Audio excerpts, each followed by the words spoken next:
Much of the time in our conversations, some of our positions or some other people's positions, we dismiss by saying, that's subjective, that's not objective. And I think there's a serious problem in the way in which people conceive of subjectivity and objectivity, placing one over the other, where objectivity reigns supreme and subjectivity is things to be ignored, like tastes, feelings, emotions, attitudes.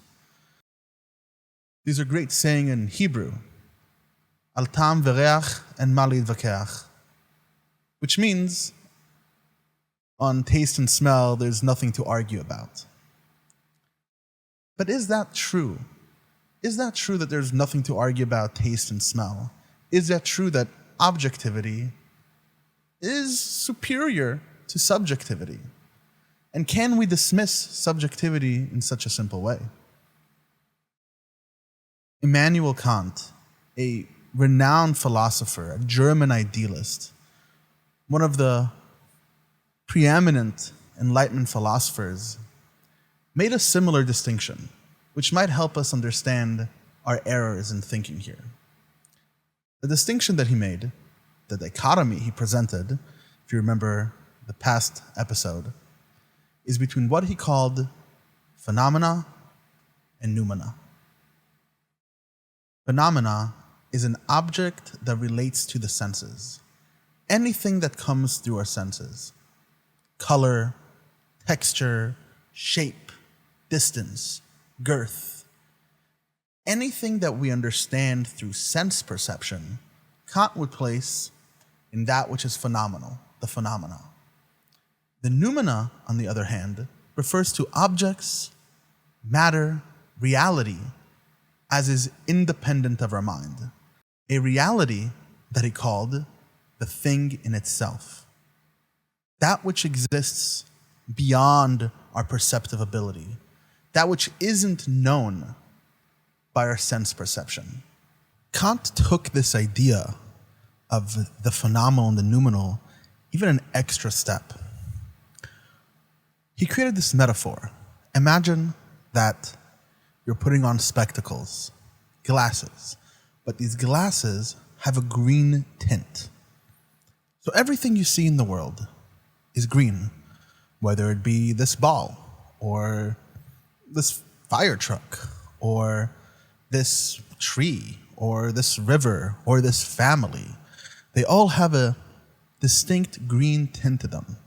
If we remove these spectacles, we quote unquote now see the world as it is. We see the noumena, we see the thing in itself.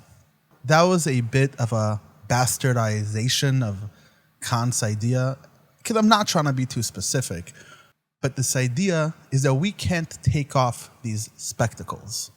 They're on permanently, and they color how we see the world in every single way. You can think of these spectacles as an analogy to our brain, our sense-making apparatus, that which interprets all the data that we get and tries to make sense of it in our head, whether it be color, sound, shape, causality, reason. These are mind-dependent properties. It's not like logic or math is a thing that objectively exists in the world, but yet we call statistics objective. It's not as if shapes and textures and depth and width exist in the world, and we still call them objective. This phenomena-noumena distinction gives us an insight about how inappropriately and how awkwardly we use the terms subjective and objective. To conceive of objective as superior to subjective is a logical mistake. It is a problem, because really these two things are next to each other. Look around you right now. Find a thing in your room. I don't know, let's look at my lamp. My lamp right there. It's purple. What is more real than my experience of the color purple? What is more real than my hand touching my face, than the embrace of your child or the embrace of a loved one? That is more real to me than mathematics.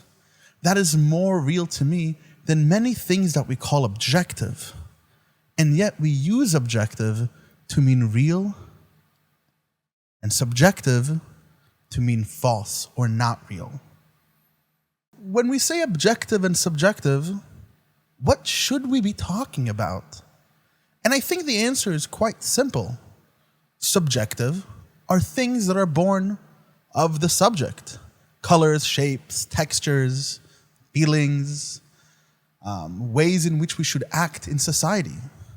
Whether something is right or wrong. We don't find rightness and wrongness in society. Rightness and wrong are things that we prescribe onto society. And what is objective?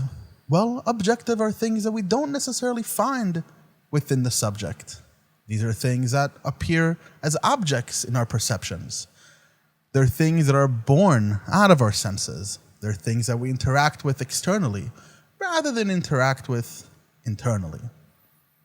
Keeping with the theme of last episode, which if you haven't watched, I'm going to put up a card over there, yes, which deals with dichotomies and false dichotomies. And the one that we're talking about today is subjective, objective, phenomenal, noumenal.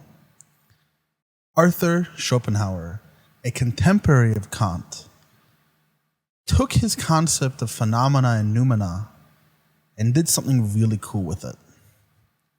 If we agree that the noumena exists, the thing in itself by which we interact with exists and is there, well, that's the world. That is also what we are made of. We are made of this noumenal. We are made of the thing in itself that we can perceive. And yet, we are perceiving something, that which is phenomenal. If you're catching on, you're seeing that this distinction between noumenal and phenomenal breaks. This phenomena-noumena distinction seems to make less and less sense as you think about it more. Are we the noumena observing itself through that which it mediates, through our brain and our sense perception? Is the phenomenal world nothing else than the noumena observing itself?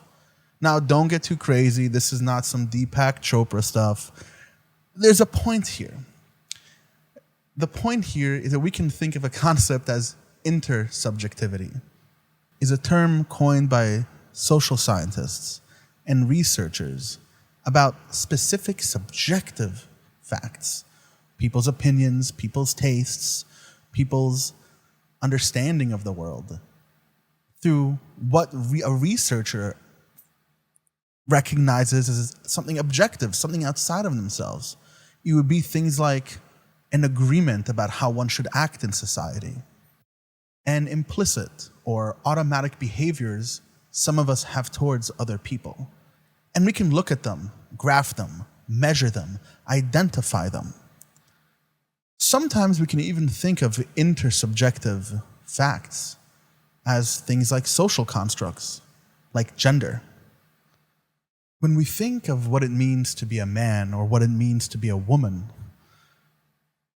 currently the way science deals with this problem is that they make a distinction between sex and gender. Sex being an objective phenomena, a thing like sexual organs, chromosomes, body morphology, and gender being a social construct, an intersubjective fact. What society understands are the way in which a woman, the way in which a female is supposed to behave, the way in which a man, the way in which a male is supposed to behave. It is these intersubjective facts that we're talking about. And they affect us. They affect you. They affect me. Just like the noumenal and the phenomenal are not as distinct as we like to think about it, so are we not as distinct from our society. From the subjectivity of everyone around us impacts us on a daily basis. As always, if you like my content and you like what I have to say, please like and subscribe, or leave a comment if you disagree with me or you do agree with me. And as always, stay thinking. Phenomena. Blah, blah, blah, blah, blah.